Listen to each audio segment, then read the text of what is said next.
Mega power star Ram Charan కథానాయకుడిగా శంకర్ డైరెక్షన్లో game changer తెరకెక్కుతున్న సంగతి అయితే మనందరికీ తెలిసిందే.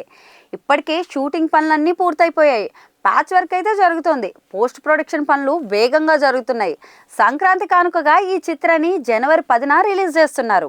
ఇప్పటికే రిలీజ్ అయిన ప్రచార చిత్రాలు అంచనాలు అయితే పెంచేస్తున్నాయి. తాజాగా ఓ మీట్లో ఈ ప్రాజెక్ట్ ఎలా పట్టాలెక్కిందన్నది చరణ్ అయితే వివరించారు.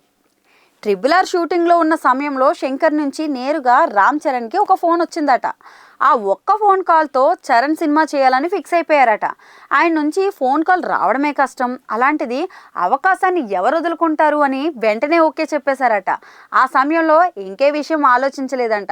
ఆ ఫోన్ కాల్ని ఒక అదృష్టంగా భావిస్తున్నట్లయితే తెలిపారు. ఆయనతో పనిచేయడం కాస్త కష్టంగా ఉన్నా పని చేస్తే మాత్రం చాలా లాభాలు ఉంటాయి అని చెప్పారు.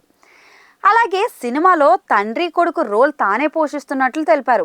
ఒకటి రైతు పాత్ర కాగా మరొక ప్రభుత్వ అధికారి రోల్ అని చెప్పారు. దీంతో చరణ్ రెండు పాత్రలపైన రిలీజ్కు ముందే క్లారిటీ వచ్చేసింది. ఇప్పటికే ఆ పాత్రలకు సంబంధించిన కొన్ని లుక్స్ కూడా రిలీజ్ అయిన సంగతి మనందరికీ తెలుసు. టీజర్ కూడా మంచి రెస్పాన్స్ వచ్చింది. ఒక మెలోడీ సాంగ్ ఇంటర్నెట్ అయితే ఊపేస్తుంది.